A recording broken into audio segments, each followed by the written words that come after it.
நாகை மாவட்டம் கோடியக்கரை கடற்கரை பகுதியில் உடல் முற்றிலும் சிதைந்த நிலையில் கரை ஒதுங்கி ஆண் மனித எலும்புக்கூடால் பரபரப்பு ஏற்பட்டது. முழு விவரங்களோடு இணைகிறார் நமது செய்தியாளர் சதீஷ் முருகன். வணக்கம் சதீஷ் முருகன். போலீசாரின் முதற்கட்ட விசாரணையில் என்ன தெரிவிக்கப்பட்டிருக்கிறது? முழு விவரங்கள். வணக்கம். நாகப்பட்டினம் மாவட்டம் வேதாரண்யம் அருகே இருக்கக்கூடிய கோடியக்கரை கடற்கரை பகுதியில இன்று காலை உடல் முற்றிலும் சிதைந்து அழுகிய நிலையில எலும்புக்கூடு ஒன்று கரை ஒதுங்கியது. இதனையடுத்து அங்கு மீன்பிடி தொழில் ஈடுபட்டிருந்த மீனவர்கள் அளித்த தகவலின் பேர்ல வேதாரண்யம் கடலோர காவல் குழும போலீசார் சம்பவ இடத்திற்கு வந்து முதற்கட்ட விசாரணை மேற்கொண்டனர். உடனடியாக இந்த எலும்புக்கூட்டை மீட்டு அரசு மருத்துவமனைக்கு அனுப்பி வைக்கப்பட்டது. அங்கு முதற்கட்ட விசாரணையில் அந்த எலும்புக்கூடு என்பது ஒரு ஆணினுடைய சடலம் என்பது தெரிய வந்திருக்கிறது.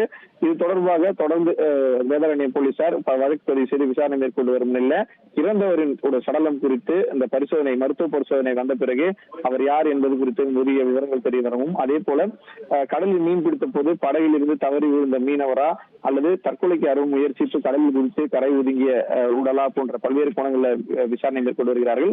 அதே போன்ற இந்த பகுதியில அந்த இலங்கை மீனவர்களும் அந்த எல்லையோர பகுதியில மீன் பிடித்ததால் அந்த மீன்பிடி படகிலிருந்து தவறி விழுந்து யாரேனும் மரணமடைந்து உடல் தற்போது கரை ஒதுங்கி இருக்கிறதா என்கிற கோணத்துல வேதாரண்யம் போலீசார் விசாரணையை தொடங்கி நடத்தி வருகின்றனர். இன்று காலையில கடற்கரை ஓரமாக அந்த மனித எலும்பு கூண்டு முழு உடல் எலும்புக்கூடு என்பது கரை ஒதுங்கியது. அந்த பகுதியில பெரும் பரபரப்பையும் அச்சத்தையும் ஏற்படுத்தியிருக்கிறது. உங்கள் விவரங்களுக்கு நன்றி சதீஷ் முருகன். உங்கள் தந்திவன் தொலைக்காட்சியில் தெனாலிராமன் தினமும் மாலை 6 மணிக்கு காண தவறாதீர்கள்.